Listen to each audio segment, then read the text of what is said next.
नमस्कार। चलिए आज एक बहुत जरूरी विषय पर बात करते हैं।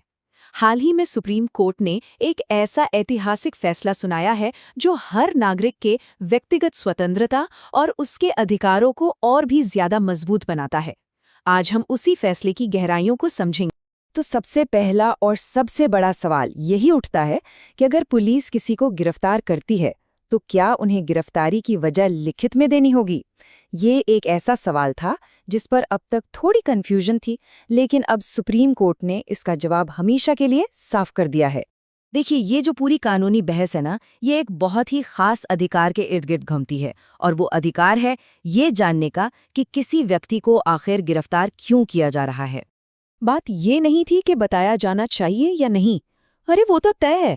असली सवाल था कि कैसे बताया जाना चाहिए, जुबानी तौर पर या फिर लिखित में। बस इसी एक छोटे से फर्क ने एक बड़े कानूनी मामले को जन्म दिया और बात पहुंच गई सुप्रीम कोर्ट तक। अब दिलचस्प बात यह है कि ये जो कानूनी सवाल है, ये हवा में से नहीं आया। इसकी जड़ें एक असल और बहुत ही दुखद घटना से जुड़ी हुई हैं। मामला शुरू हुआ एक भयानक हिट एंड रन केस से, जिसमें एक महिला की जान चली गई थी, और घटना के 2 दिन बाद पुलिस ने जो मुख्य संदिग्ध था उसे गिरफ्तार कर लिया। और यहीं पर मामला एक अलग मोड़ लेता है। कानूनी लड़ाई इस बात पर नहीं थी कि वो शख्स दोषी है या नहीं, बल्कि इस पर थी कि क्या पुलिस ने उसे सही तरीके से गिरफ्तार किया था। मतलब गिरफ्तारी की प्रक्रिया पर ही सवाल उठा दिया गया। और बस यहीं से शुरू हुई प्रक्रिया को लेकर एक बड़ी कानूनी लड़ाई कि भाई गिरफ्तारी के वक्त कानून असल में कहता क्या है और क्या मांग करता है। अब देखिए, दोनों पक्षों की दलीलें क्या थी। एक तरफ था बचाव पक्ष, जिसका कहना था कि गिरफ्तारी का कारण लिखित में देना ये हर अपराध में एक मौलिक अधिकार है। वहीं दूसरी तरफ सरकार का तर्क था कि कानून में ऐसा लिखित में कहीं नहीं लिखा है। ये नियम तो बस कुछ खास कानूनों जैसे पीएमएलए या यूएपीए के लिए है। तो अब सवाल ये था कि सही कौन है। इसका जवाब ढूंढने के लिए कोर्ट को कहीं और नहीं बल्कि हमारे संविधान को ही देखना पड़ा, जो इन अधिकारों का मूल स्रोत है। और संविधान में है आर्टिकल 22(1). ये साफ साफ कहता है कि किसी भी गिरफ्तार व्यक्ति को ये जानने का हक है कि उसे क्यों गिरफ्तार किया गया है। ये एक बुनियादी मौलिक अधिकार है।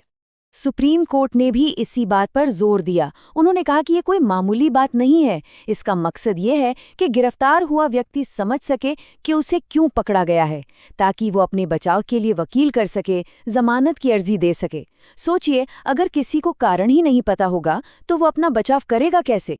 तो चलिए अब आते हैं सीधे फैसले पर। सुप्रीम कोर्ट ने इस पूरी बहस को खत्म करते हुए एक ऐसा फैसला सुनाया जिसने सारी कंफ्यूजन को हमेशा के लिए दूर कर दिया। दोनों तरफ की दलीलें सुनने के बाद सुप्रीम कोर्ट ने इस कानूनी गुत्थी को हमेशा के लिए सुलझा दिया और कुछ ऐसे साफ नियम बनाए जो अब से देश में होने वाली हर एक गिरफ्तारी पर लागू होंगे। तो नए नियम क्या हैं? सबसे पहला और सबसे जरूरी कि गिरफ्तारी का कारण बताना अब हर तरह के अपराध में अनिवार्य है। दूसरा, ये कारण सिर्फ बताना नहीं है बल्कि लिखित में देना होगा। और हाँ, ये नियम आईपीसी या बीएनएस जैसे सामान्य आपराधिक मामलों पर भी पूरी तरह लागू होगा। और इस अधिकार को सिर्फ कागजी खाना पूर्ति न बनाते हुए कोर्ट ने ये भी साफ कर दिया कि ये जो लिखित जानकारी है ये उसी भाषा में होनी चाहिए जिसे गिरफ्तार हुआ व्यक्ति आसानी से पढ़ और समझ सकता हो, वरना इसका कोई मतलब ही नहीं रह जाएगा। हाँ, लेकिन एक सवाल उठता है, क्या होगा अगर गिरफ्तारी किसी ऐसी जगह हो रही हो जहां भगदड़ मची हो या कोई इमरजेंसी की सिचुएशन हो? ऐसी हालत में फौरन मौके पर ही कोई लिखित दस्तावेज देना शायद मुमकिन ना हो। तो ऐसी ही खास परिस्थितियों के लिए कोर्ट ने एक टाइम लिमिट, एक समय सीमा तय कर दी है, और वो है ये नंबर।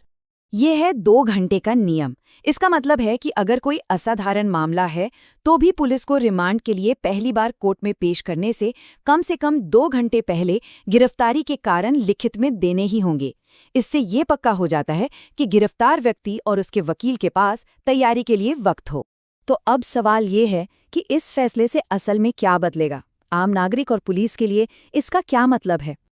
देखिए, नागरिकों के लिए अब ये बात शीशे की तरह साफ है कि उन्हें गिरफ्तारी का कारण लिखित में जानने का पूरा हक है।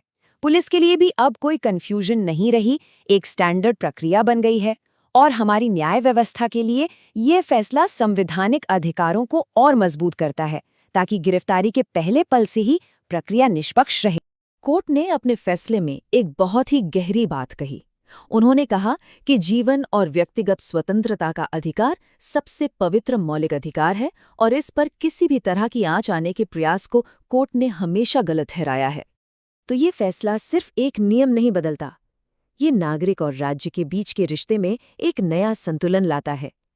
ये हमें याद दिलाता है कि राज्य की ताकत कितनी भी हो, उसे हमेशा संविधान के दायरे में ही काम करना होगा, और यही एक लोकतंत्र की सबसे बड़ी खूबसूरती